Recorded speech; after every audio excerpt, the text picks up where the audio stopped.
The Gospel according to St. Mark, chapter 3. And he entered again into the synagogue, and there was a man there which had a withered hand. And they watched him, whether he would heal him on the Sabbath day, that they might accuse him. And he said unto the man which had the withered hand, Stand forth. And he saith unto them, Is it lawful to do good on the Sabbath days, or to do evil, to save life, or to kill? But they held their peace. And when he had looked round about on them with anger, being grieved for the hardness of their hearts, he saith unto the man, Stretch forth thine hand. And he stretched it out, and his hand was restored whole as the other. And the Pharisees went forth, and straightway took counsel with the Herodians against him, how they might destroy him. But Jesus withdrew himself with his disciples to the sea, and a great multitude from Galilee followed him, and from Judea, and from Jerusalem, and from Idumea, and from beyond Jordan, and they about Tyre and Sidon, a great multitude, when they had heard what great things he did, came unto him.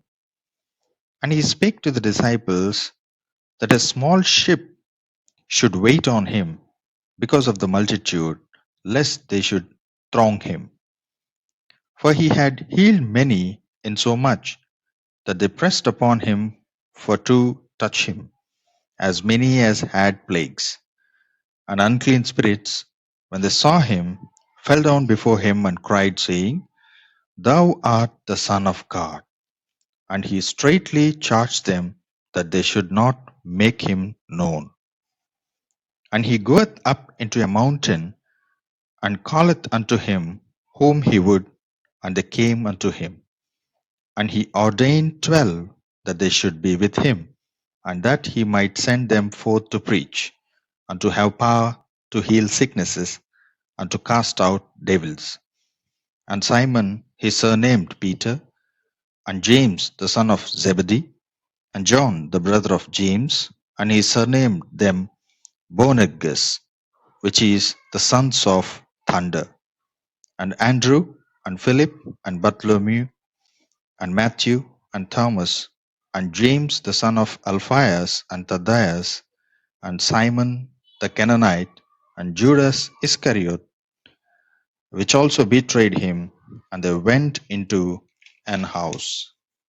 And the multitude cometh together again, so that they could not so much as eat bread.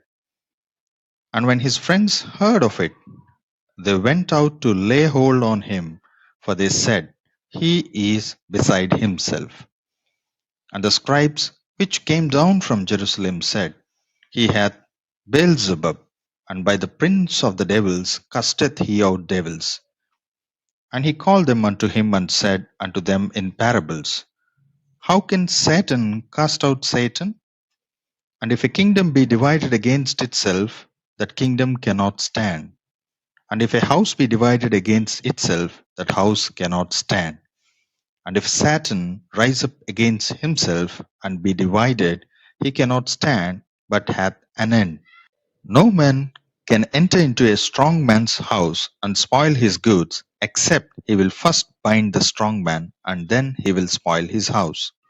Verily I say unto you, all sins shall be forgiven unto the sons of men, and blasphemies wherewith soever they shall blaspheme.